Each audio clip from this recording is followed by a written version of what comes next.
Sou peregrino aqui, em terra estranha estou, no reino. Bem-vindo ao podcast Estrangeiros e Peregrinos. A mensagem de hoje será apresentada por Dennis Allen. Bem-vindo ao nosso passeio pelos livros da Bíblia. Cada semana dedicamos um episódio do podcast Estrangeiros e Peregrinos a um resumo de um livro da Bíblia. Temos feito isso na ordem desde Gênesis e já estamos no livro de Tiago, no Novo Testamento. No final do episódio de hoje, eu darei a resposta à pergunta 877 e uma nova pergunta bíblica. A pequena carta de Tiago, provavelmente um dos primeiros livros do Novo Testamento, oferece orientações práticas para conduzir cristãos no seu serviço ao Senhor. Dois homens com o nome de Tiago recebem destaque especial no Novo Testamento. Um dos apóstolos com este nome, filho de Zebedeu e irmão de João, foi um dos 3 apóstolos que acompanhavam Jesus por perto. Depois da morte dele, em 44 DC, como encontramos em Atos capítulo 12, o outro Tiago, o irmão de Jesus, se tornou especialmente influente na igreja em Jerusalém. É provável que este Tiago seja o autor do livro que leva o mesmo nome. Os destinatários da carta são identificados como as 12 tribos que se encontram na dispersão, Tiago capítulo 1. Esta linguagem admite 2 interpretações. No Antigo Testamento, a nação de Israel foi conhecida como as 12 tribos, descendentes dos filhos de Jacó. Se Tiago usa o termo neste mesmo sentido, o conteúdo do livro mostra que esses judeus seriam pessoas já convertidas a Cristo.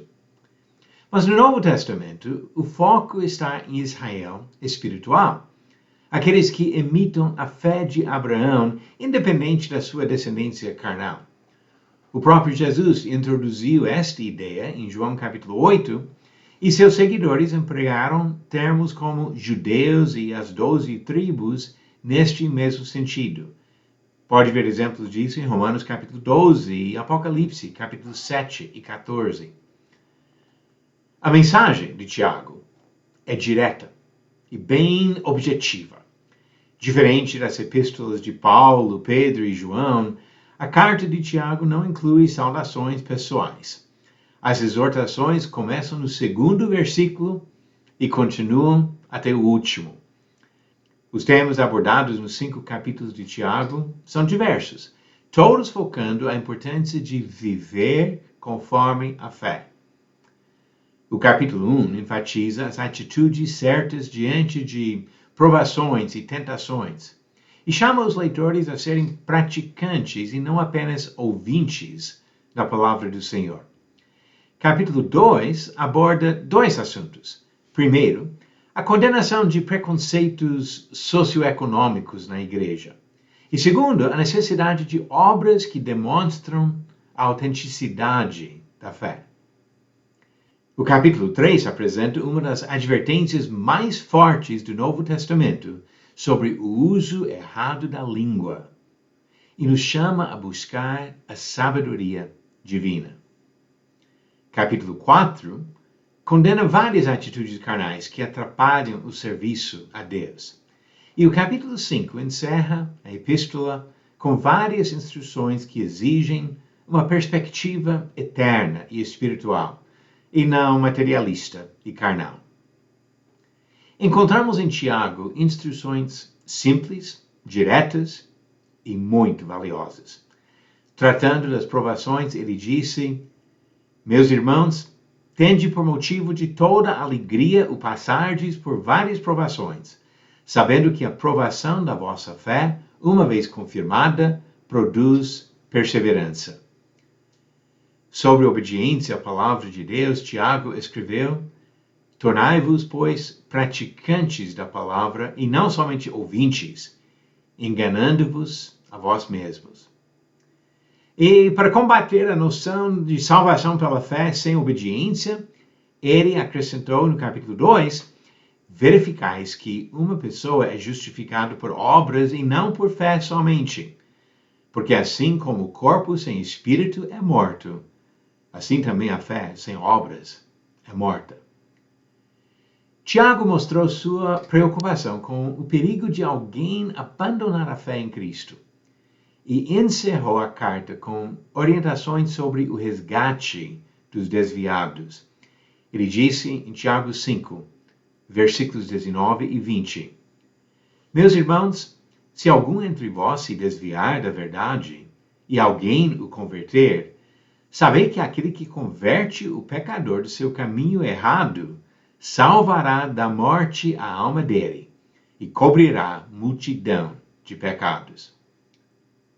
Do começo ao fim do livro, Tiago apresenta instruções práticas que podem e devem ser aplicadas em nossas vidas todos os dias. Vamos agora às perguntas bíblicas do dia. Pergunta 877. Verdadeiro ou falso? O apóstolo Paulo ensina que os cristãos devem levar seus litígios diante de tribunais pagãos, em vez de resolver as questões entre os irmãos. Esta afirmação é falsa. Ele disse em 1 Coríntios 6, versículo 1, Quando algum de vocês tem uma questão contra outro, como se atreve a submeter isso a juízo diante dos injustos e não diante dos santos? E ele ensinou que os problemas deveriam ser resolvidos entre os cristãos. E pergunta 878. O que Paulo diz considerar como perda ou lixo para que pudesse ganhar a Cristo? Alternativas. A. Suas riquezas materiais. B. Suas amizades antigas. C. Suas credenciais religiosas e conquistas na carne. Ou D. Sua cidadania romana. A resposta certa no final do próximo episódio de Estrangeiros e Peregrinos. A pequena carta de Tiago é super prática e orienta cada leitor sobre como deve se conduzir em Cristo para demonstrar a fé na prática. Obrigado por nos acompanhar nessa jornada pelas Escrituras. Volte amanhã para ouvir mais uma mensagem do podcast Estrangeiros e Peregrinos. Pelo mundo a viajar.